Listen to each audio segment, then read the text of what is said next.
कैसे हो दोस्तों। वैसे तो ये ब्लॉग की शुरुआत जो है वो थोड़ी अधूरी है, क्योंकि मुझे बाद में एहसास हुआ कि चलो बहुत लोग मुझे बोलते हैं, जैसे कि उमंग है, बहुत सारे ऐसे 2-3 दोस्त हैं जो लोग बोलते हैं यार तू तेरे ब्लॉग्स क्यों नहीं बनाता है, जबकि तेरे पास सारे इक्विपमेंट्स है, सब कुछ है, तो है ना। अब हम लोग फाइनली मैंने ये सोचा है कि आज मैं अहमदाबाद से वेरावल जा रहा हूँ। तो 400 किलोमीटर की जर्नी है और मैं बिल्कुल अकेला हूँ। तो देखते हैं आपको इस ब्लॉग में मजा आता है या नहीं, कैसे एक बंदा अकेला 400 किलोमीटर की जर्नी अपनी आप लोगों के साथ शेयर करता है, और मैं कैसे अपना टाइम पास करता हूँ गाड़ी में। देखो ये ब्लॉग के अंदर आपको बैकग्राउंड म्यूजिक कोई भी सुनने नहीं मिलेगा, पूरा रॉ ब्लॉग होने वाला है। तो आप लोग इस ब्लॉग को एंजॉय करो, और जहाँ पे आपके कुछ सजेशंस दिखे या कुछ भी आपको लगे तो मुझे बताओ, तो अपन आगे इंप्रूवमेंट करेंगे। और मैं कोशिश करूंगा कि मेरी जर्नी में ऐसे आप लोगों के साथ शेयर करूँ, है ना। तो चलिए इस ब्लॉग को हम लोग शुरू करते हैं। मैं निकला हूँ अहमदाबाद से वेरावल के लिए, और शायद मैंने अहमदाबाद का 30-40 किलोमीटर क्रॉस कर लिया है, और रास्ते में बहुत सारी फन मस्ती होने वाली है। अभी जस्ट मैं यहाँ पे रुका हूँ, और ये जो आप लोग देख सकते हो, जैसे ही हम लोग गुजरात में सौराष्ट्र का असर ये प्लेट के साथ शुरू हो जाता है, चाय के साथ। तो काठियावाड़ी चाय तो बॉस पूरी दुनिया में फेमस है। तो जैसी चाय काठियावाड़ में मिलती है, ऐसी चाय और कहीं मिलती नहीं है ना। तो चलो अब चलते हैं आगे की तरफ, देखते हैं आगे कैसी जर्नी रहती है, क्या कुछ लगता है। मैं चोटीला में एक जगह पे खाना खाने के लिए रुकने वाला हूँ। मैं आप लोगों के साथ शेयर करता हूँ कि वहाँ पे खाना कैसे मिलता है, क्या प्राइस में मिलता है, कौन सी रेस्टोरेंट है। मैं रेगुलर वहीं पे खाना खाता हूँ, मज़ा आएगा। शुरू करते हैं। ज़्यादा तो मैं ड्राइव करने वाले जो फुटेज है वो मैं नहीं डालूंगा, क्योंकि मैं अकेला हूँ। सो मैं नहीं चाहता, मैं पूरा फोकस अपना ड्राइविंग में करना चाहता हूँ। तो ये बस अभी मैंने जस्ट चाय पी के गाड़ी स्टार्ट की है। स्पीड मेरी बहुत स्लो है, सीट बेल्ट है पहना हुआ है, सो सेफ्टी का कोई इशू नहीं है। अब हम लोग शुरू करते हैं हमारी जर्नी अहमदाबाद से वेरावल की। सो ये फाइनली हम लोग पहुँच चुके हैं चोटीला, और यहाँ से है मंदिर का एंट्रेंस, और ये पीछे एक बहुत बड़ा पहाड़ है, उसके ऊपर है चोटीला माता का मंदिर। अगर मैं आपको शायद दिखा पाऊँ तो। फिलहाल ट्रैफिक है तो मेरे को ड्राइविंग में ध्यान देना है ना। अभी हम लोग ढूंढेंगे मेरी रेस्टोरेंट जहाँ पे मैं खाना खाने वाला हूँ। चलिए। तो यार बहुत ट्रैफिक है, मतलब कब से लास्ट 15 मिनट से ये चोटीला का जो एरिया है मंदिर का, जो मेन पार्ट है, वो मैं क्रॉस करने की कोशिश कर रहा हूँ, और अब जाके शायद थोड़ा ट्रैफिक रिलीज़ हुआ है। भूख लगी है बहुत ज़ोर की, और यहाँ से बस निकलते ही सीधा खाना खाना है यार। सो फाइनली गाइस देखो पहुँच गए हम लोग जहाँ पे मुझे खाना है खाना। और आप लोग भी जब भी अगर अहमदाबाद से गिर सोमनाथ टेम्पल या उस साइड कहीं भी जा रहे हो, तो इस जगह पे ज़रूर आना, होटल देवांगी।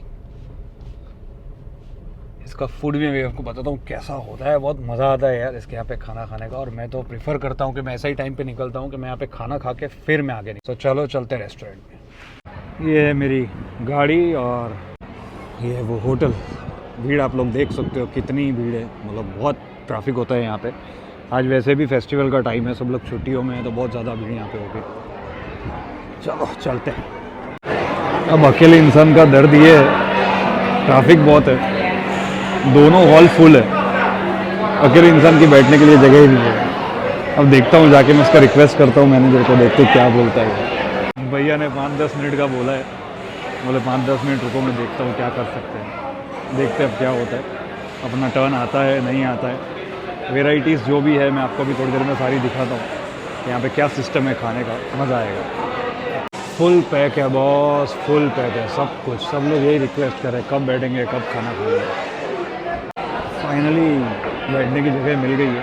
बहुत रिक्वेस्ट करने के बाद में उन्होंने मुझे बोला कि आप जाके बैठ सकते हो सकता है शायद मेरे आवाज़ में आपको थोड़ा नॉइज़ आ रहा होगा, लेकिन ट्राई करते हैं अपन अच्छा विजुअल लेने की। ये है यहाँ की स्पेशलिटी, ऐसे होता है यहाँ पे पूरा, मतलब आपको भर के छाछ का मिलता है। और ये सब कुछ है ना सौराष्ट्र में या फिर काठियावाड़ में ही पॉसिबल होता है कि आपको इस तरह से खाना सर्व किया जाता है कि आपको जितना भी खाना खाना है अनलिमिटेड, आपको छाछ सब कुछ मिलता है, बहुत प्योर ऑर्गेनिक मिलता है।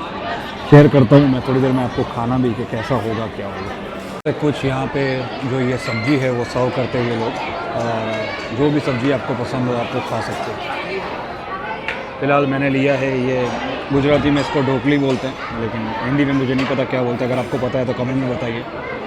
ये है मिक्स वेज है, और ये चना। रोटी की साइज़ देखो बॉस, कितनी बड़ी रोटी है यार, मेरा हाथ की साइज़ की रोटी है। अब आइए यहाँ की एक स्पेशल इंटरेस्टिंग चीज़, आप लोग जो ये जो देख रहे हो ये अचार है, और मैंगो जब कच्चा होता है उसका ये अचार बनता है। यहाँ पे हम लोग इसको खाखरी बोलते हैं। ये थोड़े बड़े हैं वैसे, और छोटे बेबी मैंगो होते हैं उसका भी बनता है। गर्मियों के टाइम में ऐसा कहा जाता है कि ये चीज़ ज़रूर खानी चाहिए, इसमें आपको बहुत विटामिन सी मिलता है और ये गर्मी का बादशाह कहलाता है। लास्ट एंड फाइनल आ गए मेरे लिए ये दाल चावल। ये दाल नमकीन है या स्वीट, इसका मिथ और क्यों होता है गुजराती फूड में, शुगर क्यों डालते हैं और कहाँ कहाँ पे शुगर किस किस स्टेट में डाली जाती है और किस किस में नहीं, वो मैं आपको आगे बताता हूँ। पहले मैं खा लूँ उसके बाद। खाना तो मैंने आपको दिखा दिया कैसा था क्या था, और अब जो चीज़ मैं आप लोगों को बताने जा रहा हूँ ना, आपको देख के ताज्जुब लगेगा। ये जो डिलीशियस खाना था, आप लोग उसकी प्राइस देखो, आप लोग बिलीव नहीं कर पाओगे कि इस प्राइस में यहाँ पे ऐसा खाना मिलता है और इतनी सारी क्वांटिटी में मिलता है। तो वो दिखाता हूँ, ये है उसका कुछ प्राइस लिस्ट। गुजराती में मैं आपको थोड़ा ब्रीफ में समझाता हूँ। मिलता है वो मिलता है 130 रुपीज़ में अनलिमिटेड, आपको जितना खाना है खाओ। लेकिन हाँ दोस्तों, मैंने ये देखा है कई बार, जहाँ पे भी अनलिमिटेड होता है ना, वहाँ पे मिसयूज़ बहुत होता है, लोग बचाते बहुत हैं। मेरी थाली अगर मैं आपको दिखाऊं तो मैंने एक भी अन्न का दाना वेस्ट नहीं किया है। तो जहाँ पे भी अनलिमिटेड हो वहाँ पे आप खाना ज़्यादा वेस्ट मत करो। और मैं कोशिश करता हूँ इनसे बात करने की, जो मैनेजर है वो आपको एड्रेस अच्छे से समझा पाएंगे कि ये लोकेशन को एग्जैक्ट क्या बोलते हैं। वैसे तो है ये जगह चोटीला के बहुत पास में, लेकिन पूरा ब्रीफ में आपको ये बंदा समझाएगा अगर वो माइक में बात करने के लिए रेडी है। लेट्स सी क्या होता है। तो मैं माइक उनको दे रहा हूँ, है ना। डिजिटल पेमेंट की फैसिलिटी अवेलेबल है, तो आप लोग आसानी से डिजिटल पेमेंट कर सकते हो। 130। पिछले 24 साल से इधर ही है हमारी होटल। गुजराती खाना है, सिर्फ सब कुछ भट्ठे में बनता है, कोई गैस सिलेंडर यूज़ होता नहीं है हमारे यहाँ पे। और सस्ता भाव रखने का कारण सिर्फ एक ही है कि क्योंकि ज़्यादातर लोग हमारे फैमिली मेम्बर्स ही हैं। हम पूरे इधर 3 फैमिली है और शायद 16 या 20 बंदे हम सब घर के ही है, इसलिए रिजनेबल भाव में हम कर सकते हैं। लोकेशन आप राजकोट से जाओगे तो चोटीला से 3 किलोमीटर पहले हमारी होटल आती है, और अगर आप चोटीला से आते हो तो चोटीला के बाद जो ओवरब्रिज है उसके बाद हमारी सबसे पहली होटल है। लोकेशन तो दोस्तों अभी मैं आपको बताऊंगा कि मैं यहाँ पे हर बार खाने क्यों आता हूँ। मैं तकरीबन बहुत सालों से यहाँ पे खाने आ रहा हूँ, और उसका बहुत बड़ा रीज़न है कि पहले ये होटल सामने की साइड छोटी थी, मैं तब से आता हूँ। अभी मैं थोड़ी देर में आपको बताता हूँ। मैंने इनको रिक्वेस्ट की कि मैं आप लोगों को किचन दिखाऊँ कि इसका किचन है कैसा और मैं यहाँ पे क्यों खाने आता हूँ। उसका एक सबसे बड़ा रीज़न है, क्यों दिखा देता हूँ इस होटल का। बहुत भीड़ होती है यहाँ पे। अभी तो ये ट्रैफिक ख़त्म हो गया है। गुजरात और सौराष्ट्र के अंदर जो खाने का टाइम होता है वो होता है 11-12, मैक्स टू मैक्स 1, मतलब 1 बजे के बाद तो यहाँ पे ऐसा बोलते हैं कि ओवर टाइम हो गया। तो फिलहाल अभी ट्रैफिक थोड़ा कम हुआ है, लेकिन जब मैं आया था तब बहुत था, थोड़ी हड़बड़ी थी। मुझे टेबल खाना था, मुझे टेबल चाहिए था, तो मैं ज़्यादा व्लॉगिंग कर नहीं पाया। अभी मैंने इनको रिक्वेस्ट की है, मैं आपको किचन दिखा रहा हूँ। मेहुल भाई है जो अपने को किचन दिखाने के लिए ले जा रहे हैं। बहुत रिक्वेस्ट करने के बाद में मैं इनके साथ जा रहा हूँ अंदर। फर्स्ट टाइम मैं भी आया हूँ।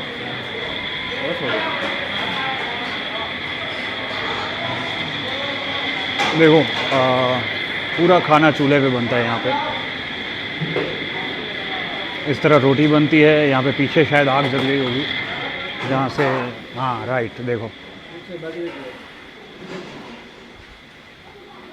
तो यहाँ पे गैस का यूज़ होता नहीं है, पूरा खाना बनता है चूल्हे पे। मतलब आप लोग क्वांटिटी देख सकते हो, ये इतने सारे लकड़े पड़े हैं और इसी को जला के खाना बनाया जाता है। वैसे है बहुत टफ, लेकिन मेरा यहाँ पे खाने का रीज़न एक ही है, यहाँ पे गैस का और उन सब चीज़ों का यूज़ नहीं होता है। ये जो भी खाना बनाते हैं पूरा चूल्हे पे ऑर्गेनिक बनता है और बहुत ही प्योर फूड है। ट्रस्ट में आप लोग एक बार यहाँ पे आओगे तो आपको बहुत मज़ा आएगा खाना खाने का। सो चलिए अब बात करते हैं कुछ ऐसे मिथ की।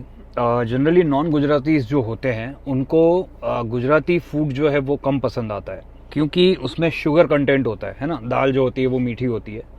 लेकिन एक मिथ है, मैं आपको एक चीज़ बताता हूँ। पूरे गुजरात में बहुत सारे शहर हैं, है ना। गुजरात एक बहुत बड़ा स्टेट है, उसकी कैपिटल जो है वो गांधीनगर है। गुजरात में आप जब अहमदाबाद के उस साइड जाओगे, मतलब अहमदाबाद, वडोदरा या उस साइड, वहाँ पे आपको स्वीट कंटेंट थोड़ा ज़्यादा मिलेगा।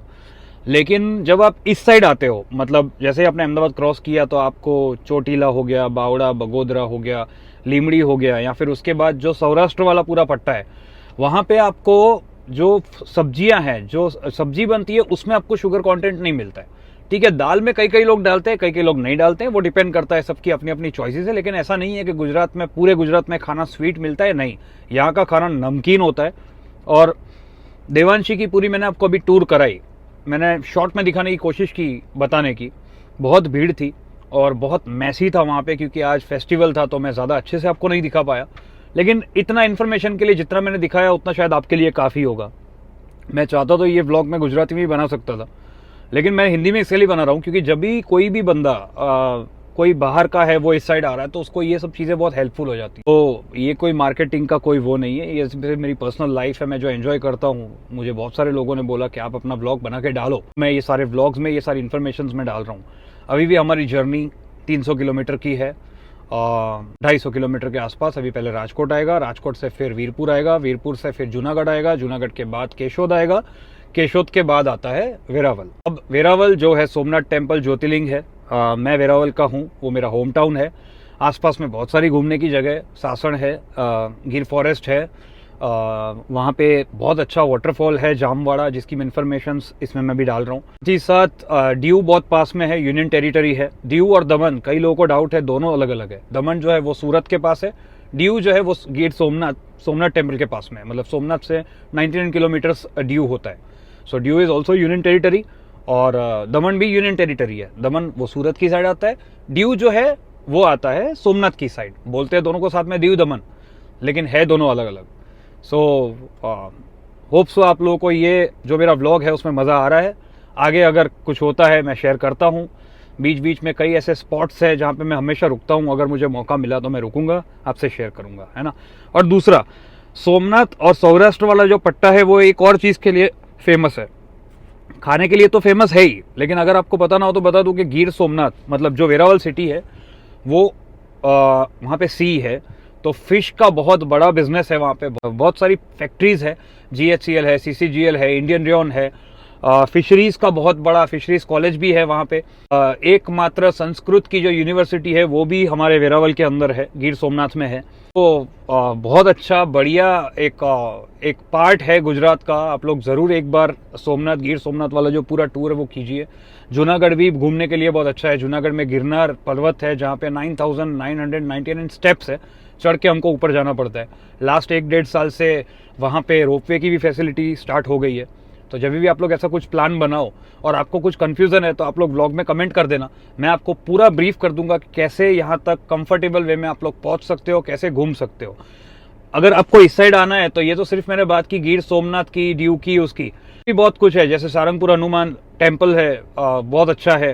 के बाद धोलेरा जो अभी प्रोजेक्ट गवर्नमेंट का चल रहा है, वहाँ पे भी हड़प्पा संस्कृति की एक अच्छी, बहुत ही विंटेज, बहुत ही पुरानी एक प्लेस है, साइट है, वो भी देखने जैसी है। उसके बाद अगर आप भावनगर आते हो तो भावनगर में आपको अलंग, आपको पता होगा, फिर जामनगर का भी वे यहीं से ही निकलता है। उसके बाद फिर द्वारका जाने के लिए भी रूट आगे से, मतलब केशोद के बाद में एक चोरवाड़ करके गांव आता है, जहाँ पे धीरूभाई अंबानी का इस बार जो पूरा शूट, वेडिंग, प्री वेडिंग का कुछ फंक्शन हुआ था, आप लोगों ने देखा होगा। नहीं, प्री वेडिंग का फंक्शन तो पूरा जामनगर में हुआ, लेकिन वो लोग है चोरवाड़ के। चोरवाड़ से भी फिर एक रास्ता जाता है जो मांगरोड और द्वारका और उस साइड जाता है, जो पूरा सी फेसिंग रोड है। और अभी भी वो रोड बहुत डेवलप हो रहा है। ये लोग पूरा सी पे एक अलग रोड बना रहे हैं। ये मांगरोड वाला है, द्वारका वाला वो ऑलरेडी बन चुका है, लेकिन पूरा एक्सटेंड कर रही है लोग।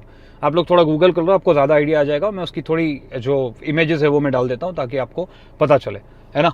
सो आगे देखते हैं मेरी जर्नी कैसी होती है, क्या होती है। सॉन्ग्स, बैकग्राउंड म्यूजिक मैं इसमें नहीं चला रहा हूँ क्योंकि कॉपीराइट्स आ जाते हैं या कुछ इश्यू होते हैं। सो ये वीडियो जो है वो पूरा प्लेन और ब्लैंक रहेगा। हो सकता है आप लोग बोर हो जाओ, लेकिन ये पूरे वीडियो में आपको सिर्फ और सिर्फ इन्फॉर्मेशन ही मिलने वाली है। थोड़ा बहुत एंजॉय करो, इन्फॉर्मेशन देखो, मज़े करो, बाय। दोस्तों, अभी जो मैं ये क्रॉस कर रहा हूँ वो है जेतपुर। अब जेतपुर है जो वीरपुर के बाद में आता है, राजकोट के बाद में आता है। अब जेतपुर फेमस है, बांधनी करके एक फैब्रिक आता है क्लोथ का, जिसमें डॉट डॉट डॉट वाली डिज़ाइंस होती है। बहुत इन डिटेल काम होता है उसका। जैसे पाटन का पटोला फेमस है, वैसे ही जेतपुर की बांधनी फेमस है। ज़्यादा इन्फॉर्मेशन आपको गूगल पे मिल जाएगी। सो बांधनी की ड्रेसेस जो होती है, बांधनी का दुपट्टे होते हैं, ड्रेसेस होती है, साड़ी होती है। सो जेतपुर बेसिकली फेमस है बांधनी के लिए। बांधनी का बहुत बड़ा मार्केट है जेतपुर में। अभी मैं यहाँ से जैसे ही जेतपुर क्रॉस करूंगा तो सीधा जूनागढ़ की बॉर्डर मेरी आ जाएगी 15-20 किलोमीटर के आसपास। और शायद गिरनार पर्वत तो अब पहले भी मुझे दिख रहा था। अभी अगर कहीं पे कुछ प्लेन आया तो मैं आपको दिखाता हूँ फ़ोन से। मुझे नहीं पता आपको दिखेगा या नहीं। बहुत बड़ा पर्वत है गिरनार। तो अभी जेतपुर क्रॉस करके हम लोग जाएंगे सीधा जूनागढ़। यस, दिख तो रहा है पर्वत, लेकिन मैं कोशिश करता हूँ कहीं पे अगर प्लेन आया तो मैं दिखा पाऊँगा। सो दोस्तों, पहले क्या था, पहले ये जो आप हाईवे देख रहे हो वो ये अब बना है, मतलब थोड़े टाइम पहले हम लोग को जेतपुर सिटी में से होके और जाना पड़ता था। तो अगर मैं वो रास्ते से आता तो मैं आपको दिखा सकता था बांधनी की जो शॉप्स है, वहाँ पे फैक्ट्रीज है, मैन्युफैक्चरिंग है, सब कुछ है। लेकिन अब ये बाईपास बन चुका है, हाईवे टू हाईवे है। सो अब मैं हाईवे से डायरेक्टली सीधा जा रहा हूँ। ये पोरबंदर जाता है सीधा, और ये वाला जो रास्ता है ये जाता है जूनागढ़ और गिर सोमनाथ को। यहाँ से ही गिरनार दिख रहा होगा पीछे बैकग्राउंड में। बहुत बड़ा पर्वत है ये पहाड़ जो आपको दिख रहा है सामने वाला, ये है गिरनार। गुजरात का राजा बोलते हैं इसको। गुजरात गिरनार से पहचाना जाता है। आपने कई जगह पे इसके फोटोज भी देखे होंगे। ये जो सब है प्रॉपर्टी उसके पीछे है, देखो।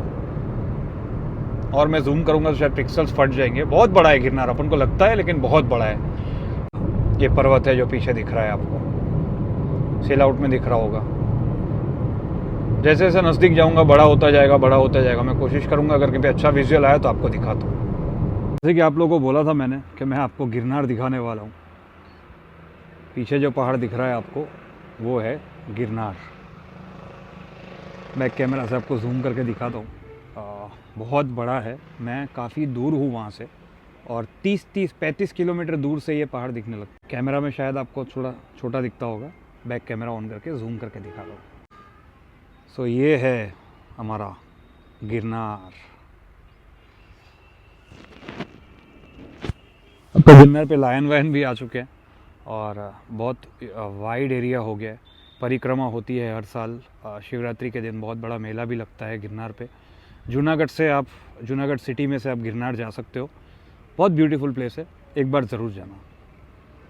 अब आप लोग सोच रहे होंगे ये सब क्या है, तो पूरा जो जूनागढ़ डिस्ट्रिक्ट है वो नारियल के लिए भी जाना जाता है। यहाँ पे मांगरोड और जितना भी समुद्र किनारे वाला एरिया है वहाँ पे नारियल बहुत ज़्यादा उगते हैं। जैसे ही आप लोग जूनागढ़ क्रॉस करोगे तो आपको नारियली के झाड़ देखने मिल जाएंगे। और लेकिन अफसोस की बात यह है कि नारियल का जो बाहर का शेल होता है ना, उसके बायो प्रोडक्ट बहुत कम है यहाँ पे।